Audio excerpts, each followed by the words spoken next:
27장 요셉의 아들 므낫세 종족들에게 므낫세의 현손 마길의 증손 길르앗의 손자 헤벨의 아들 슬로보앗의 딸들이 찾아왔으니 그의 딸들의 이름은 말라와 노아와 호글라와 밀가와 디르사라.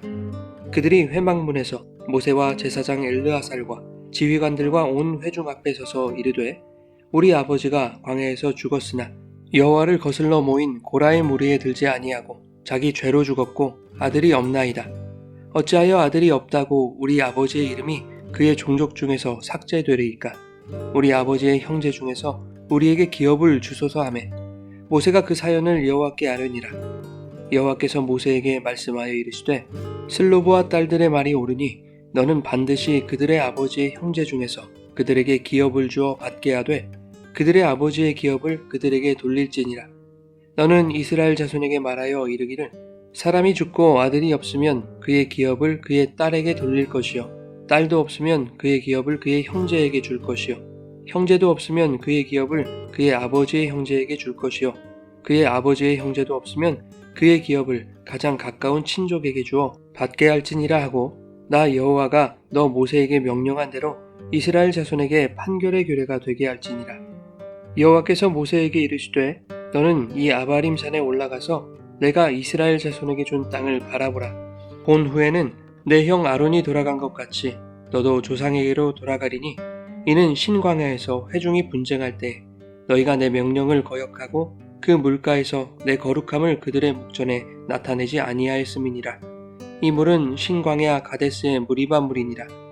모세가 여호와께 여짜와 이르되 여호와 모든 육체의 생명의 하나님이시여 원하건대 한 사람을 이 회중 위에 세워서 그로 그들 앞에 출입하며 그들을 인도하여 출입하게 하사 여호와의 회중이 목자 없는 양과 같이 되지 않게 하옵소서. 여호와께서 모세에게 이르시되 눈의 아들 여호수아는 그 안에 영이 머무는 자니 너는 데려다가 그에게 안수하고 그를 제사장 엘르아살과 온 회중 앞에 세우고 그들의 목전에서 그에게 위탁하여 내 존귀를 그에게 돌려 이스라엘 자손의 온 회중을 그에게 복종하게 하라. 그는 제사장 엘르아살 앞에 설 것이요 엘르아살은 그를 위하여 우림의 판결로서 여호와 앞에 물을 것이며 그와 온 이스라엘 자손 곧 온 회중은 엘르아살의 말에 따라 나가며 들어올 것이니라. 모세가 여호와께서 자기에게 명령하신 대로 하여 여호수아를 데려다가 제사장 엘르아살과 온 회중 앞에 세우고 그에게 안수하여 위탁하되 여호와께서 모세에게 명령하신 대로 하였더라.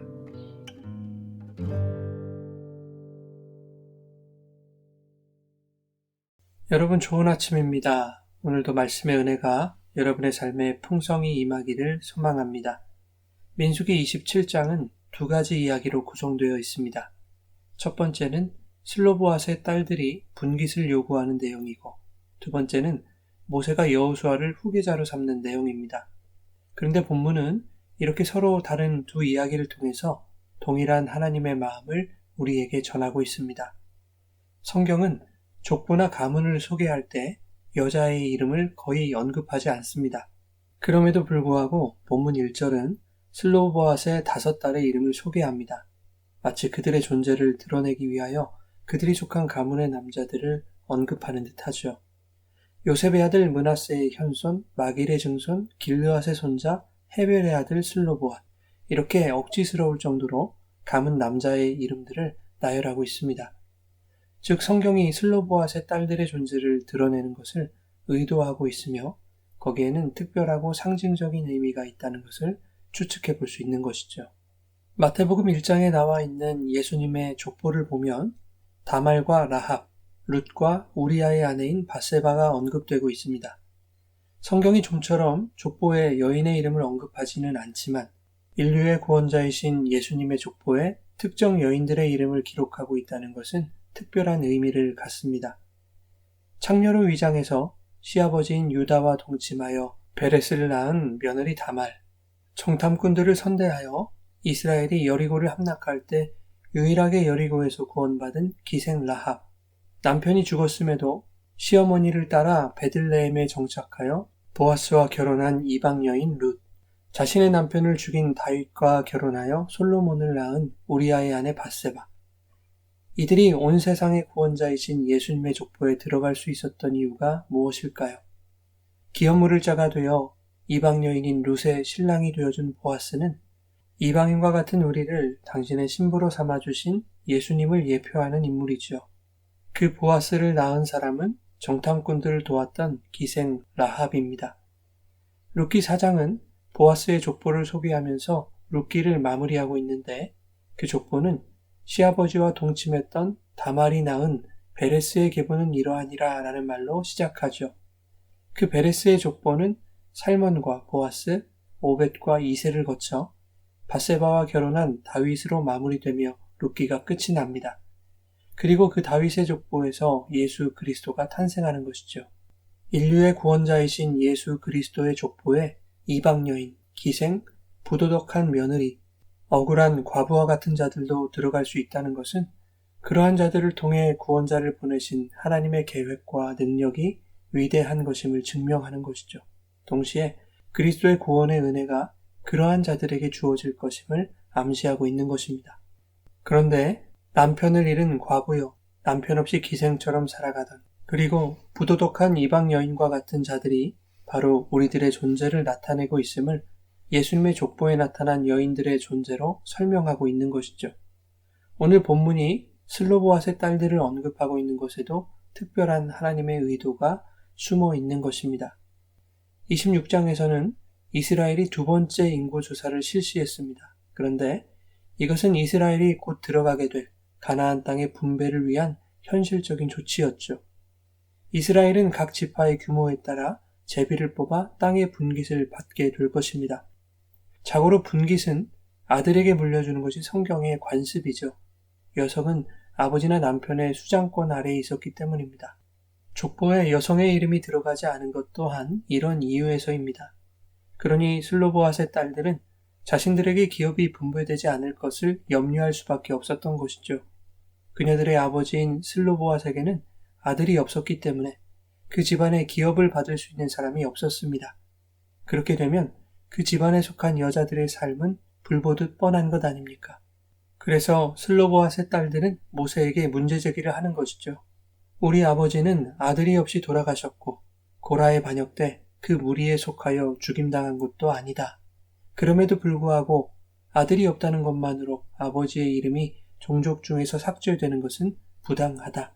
그러니 우리에게도 기업을 달라 라고 하는 것입니다. 모세는 그 사연을 하나님께 아뢰었습니다. 그리고 하나님도 그들의 말이 옳다고 말씀하시죠. 그래서 7절부터 11절에는 아들이 없을 경우에는 딸에게 기업을 돌리고 만약 기업을 받을 형제도 없으면 가장 가까운 친족에게 기업을 주도록 하셨습니다. 이것을 이스라엘 자손에게 판결의 규례가 되게 하라고 말씀하셨는데 그래서 앞서 소개한 룻도 이 규례대로 보아스가 물은 기업을 받을 수 있었던 것입니다. 여기서 우리는 인간을 대하는 하나님의 성품을 발견하게 됩니다. 고아나 과부처럼 버리지 않으시는 하나님의 긍휼과 자비입니다.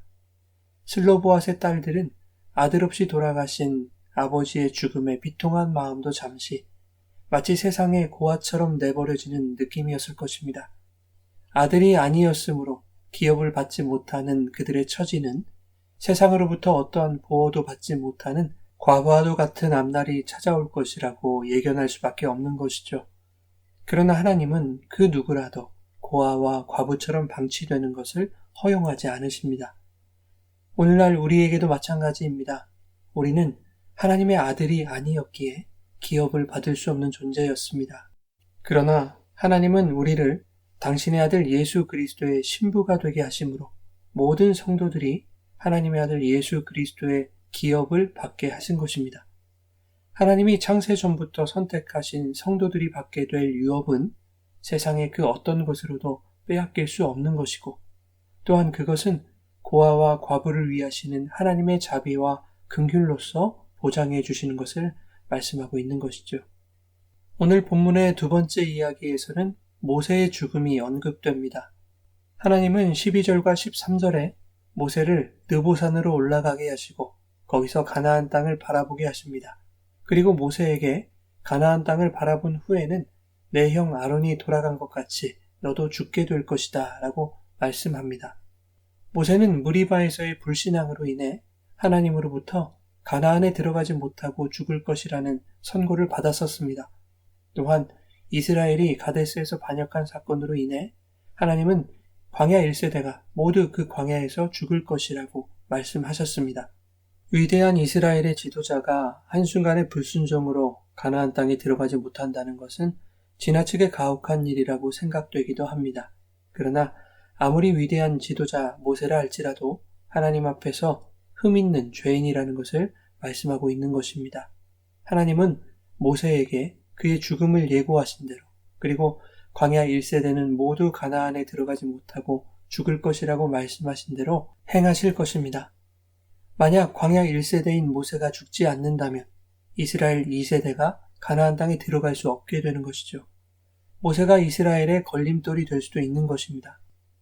예수님이 십자가에 달려 죽어주시지 않았다면 그분은 인류의 걸림돌일 뿐입니다. 인류의 죄를 폭로하여 그들로 세상이라는 광야에서 하나님의 심판을 받게 하는 온 세상의 걸림돌일 뿐인 것이죠. 그러나 주님은 십자가에서 자기 목숨을 내어주셨습니다. 하나님이 무리바 반석을 쪼개어 물을 내시듯 자기 몸을 쪼개어 보혈을 흘려주셨습니다. 그 예수님의 죽으심을 믿는 자에게 예수님은 걸림돌이 아니라 구원의 반석이 되시는 것이죠. 로마서 9장 33절에 이사야 28장 16절 말씀을 이렇게 인용하고 있습니다. 보라, 내가 걸림돌과 거치는 바위를 시온에 두노니 그를 믿는 자는 부끄러움을 당하지 아니하리라. 모세는 하나님의 말씀을 믿었습니다. 모세는 이스라엘 백성에게 더 이상 자신이 과거 무리바에서 불순종했던 신앙의 걸림돌이 되지 아니하고 하나님이 모세의 죽음과 함께 이스라엘에게 반석의 생수를 흘려주실 것을 믿었던 것이죠. 그렇게 모세는 자신의 죽음을 예고하시는 하나님께 목숨을 구하지 않았습니다. 대신 16절, 17절에 이렇게 말하죠. 모든 육체의 생명의 하나님이시여 이스라엘이 목자 없는 양과 같이 되지 않도록, 즉 고아와 과부처럼 버려지지 않도록 그들 가운데 한 사람을 세워주십시오. 이것이 바로 참된 지도자의 모습입니다. 슬로보앗의 딸들을 버려두지 않으신 하나님의 자비와 긍휼한 마음을 모세는 깨닫고 있는 것이죠. 그리고 그 긍휼과 자비한 마음을 품고 이스라엘을 위해 자신의 죽음을 기꺼이 받아들이며 그들을 인도할 새로운 목자를 세워달라고 요청하고 있는 것입니다. 18절에 하나님은 모세를 계승할 새로운 목자로 여호수아를 택하셨습니다. 여호수아는 그 안에 영이 머무는 자라고 말씀하시죠. 그 영은 모세 안에도 지니고 있었던 하나님의 영입니다. 고아와 과부를 불쌍히 여기고 자기 양들에게 대하여 자비와 긍휼함을 베푸시는 하나님의 영인 것이죠. 요한복음 14장 17절과 18절에 이렇게 말씀합니다. 그는 진리의 영이라 세상은 능히 그를 받지 못하나니 이는 그를 보지도 못하고 알지도 못함이라. 그러나 너희는 그를 아나니 그는 너희와 함께 거하시며 또 너희 속에 계시겠음이라. 내가 너희를 고아와 같이 버려두지 아니하고 너희에게로 오리라. 예수님이 승천하시고 우리에게 보내신 영이 있습니다. 그 영은 진리의 영이신 성령입니다. 그 성령께서는 오늘 이 시대에도 하나님의 양들을 고아와 같이 버려두지 않으시고 지금 이 시간에도 긍휼과 자비로 품고 계십니다. 그리하여 하나님의 백성들이 영원한 천국의 기업을 받게 하시기 위하여 주님의 신부들로 세워가고 계시는 것이죠. 그 성령이 오늘 우리와 함께 계시고 우리 속에 거하고 계심을 믿으며 우리를 덮으신 하나님의 긍휼과 자비가 또한 우리 안에 있으므로 모세처럼 예수님처럼 내가 죽는 자기 부인의 신앙으로 세상 가운데 하나님의 마음을 전하고 나타내는 거룩한 주의 신부들이 되시기를 예수님의 이름으로 축원합니다.